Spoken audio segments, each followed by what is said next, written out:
CM Revanth రెడ్డిపై కేటీఆర్ తీవ్ర వ్యాఖ్యలు చేశారు. రేవంత్ రెడ్డికి దమ్ముంటే తన జూబ్లీ హిల్స్ ప్యాలెస్ లో లైవ్ డిబేట్ కు సిద్ధమవ్వాలని సవాల్ విసిరారు. ఫార్ములా ఈ రేస్ లో ఒక్క పైసా కూడా అవినీతి జరగలేదన్నారు. ఏ విచారణను ఎదుర్కోవడానికైనా తాను సిద్ధంగా ఉన్నానని స్పష్టం చేశారు కేటీఆర్.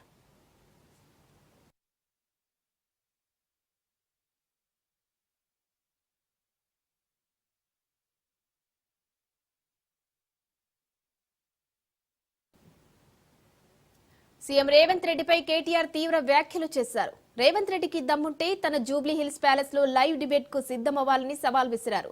ఫార్ములా ఈ రేస్ లో ఒక్క పైసా కూడా అవినీతి జరగలేదన్నారు.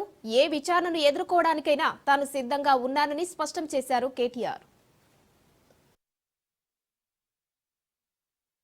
మాకు ప్రత్యామ్నాయం ఏముందండి?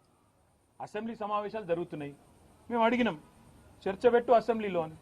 నువ్వు పారిపోయినావు, నీకు నన్ను ఎదుర్కొనే ధైర్యం లేదు. ఈ కేసు విషయం 4 కోట్ల ప్రజల ముందు చర్చ పెడదాం రాయనాయన అంటే రాలేదు. ఇప్పుడు కూడా అడుగుతున్నారు రేవంత్ రెడ్డి, మొగాడివైతే నువ్వు మొగాడివైతే నీ జూబ్లీ హిల్స్ ప్యాలెస్లో చర్చ పెట్టు, లైవ్ టీవీలు ఇట్లనే పెట్టు, నేను వస్తా. ఇవ్వలేందో ప్రజలు చూడండి, నో ప్రాబ్లం. తర్వాత నువ్వు ఏసీబీ పంపుతావా, ఈడీ పంపుతావా, ఇంకోటి పంపుతావా, దానికి కూడా హాజరవుతా, నాకేం అభ్యంతరం లేదు. కానీ నేను తప్పు చేయలేదు, చేయలేదు, అనా పైసా అవినీతి చేయలేదు. కాబట్టి ఆ ధైర్యంతోనే చెప్తున్నా, న్యాయస్థానాల్లో న్యాయ పోరాటం చేస్తా. మాకు ప్రత్యామ్నాయం ఏముందండి?